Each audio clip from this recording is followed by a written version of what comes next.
By knowing the electric potential produced by a point charge, we can calculate the electric potential around more complicated charge distributions by viewing these charge distributions as collections of point charges. Here we will be concerned with the electric potential produced by a circular disk lying in the YZ plane, and we want to know the potential produced at a point O on the x-axis, where we have chosen the x-axis to pass through the center of the disk. The disk is uniformly charged, which implies that the amount of coulombs per unit surface area is everywhere constant for this disk. Also, we have previously derived the electric potential due to a ring of charge at a point L from the center of the ring. And we will now use this solution to calculate the total potential at point O produced by this circular disk.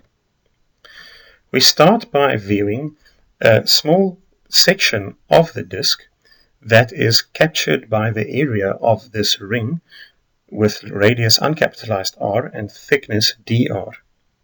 The area of this ring is just given by its circumference 2 pi r multiplied by the thickness dr, which implies that we can calculate the amount of charge that resides on this ringed part of the surface. Knowing what the potential is that is produced by this ring, we can substitute in for the amount of charge that resides on this ringed section of the surface, and we know this will contribute a tiny amount to the potential at point O. Therefore, the contribution to the electric potential at point O from the ringed section on the circular disk is given by the expression at the bottom of the screen.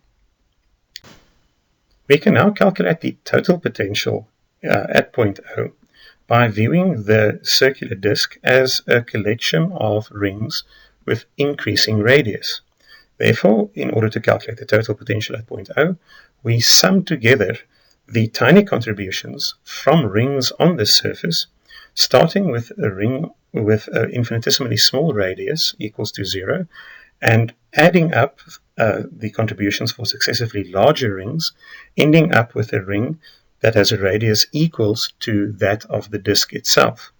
This just implies an integral, as is shown at the top of the screen, which we can easily solve by making this substitution.